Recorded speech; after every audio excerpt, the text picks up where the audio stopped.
Hi friends, Telangana రాష్ట్ర రైతులందరికీ అదిరిపే శుభవార్త. రైతు భరోసా డబ్బులు, రుణమాఫీ డబ్బులు, పీఎం కిసాన్ సమానిధి 18వ విడత డబ్బులు, 19వ విడత డబ్బులు కూడా పడబోతున్నాయండి. మరి ఎప్పుడు పడుతున్నాయి? అలాగే వ్యవసాయ కూలీలకు డబ్బులు వేస్తున్నారు. మరి ఎంత అమౌంట్ వేస్తున్నారు?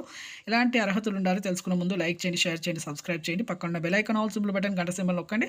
లేట్ చేయకుండా అయితే వీడియోలోకి అయితే వెళ్ళిపోదాం. ఇక ప్రతి ఒక్కరికి కూడా రైతు భరోసా డబ్బులు అయితే ప్రతి ఒక్కరికి కూడా ఎకరానికి 7,500 చొప్పున, సంవత్సరానికి 15,000 రూపాయలు. వానాకాలం యాసింగ్ సీజన్, ఖరీఫ్ రబీ సీజన్ ముందుగానే డబ్బులు అయితే అందిస్తున్నారు. ఈకేవైసీ ఎంపీసీ లింక్ అయితే చేసుకోవాలి. Phone number, Aadhaar card link చేసుకోవాలి. ఆధార్ కార్డ్, ఫోన్ నెంబర్ మళ్ళీ మీ బ్యాంక్ అకౌంట్కి లింక్ చేసుకోండి. అలాగే వ్యవసాయ కూలీలకు కూడా 12,000 రూపాయలు, తొలి విడత 6,000 వేస్తున్నారు. వ్యవసాయ అభివృద్ధి జరుగుతుందనే ఉద్దేశంతో వ్యవసాయ కూలీలకు కూడా ప్రతి ఒక్కరికి కూడా వేయాలనేసి నిర్ణయం చేసుకున్నారు. దరఖాస్తు ఫారాలు పెట్టుకోండి. ఎవరికైతే డబ్బులు అనేది అకౌంట్లో అయితే ఓపెన్ చేసుకోండి. ఎవరికైతే డబ్బులు అకౌంట్లో పడలేదో యాప్స్ కోర్స్ చేంజ్ చేయడం చూసుకోండి. అలాగే ఈకేవై చేసుకోండి. వ్యవసాయ కేంద్రాలకు వెళ్ళి మీరు అడగండి.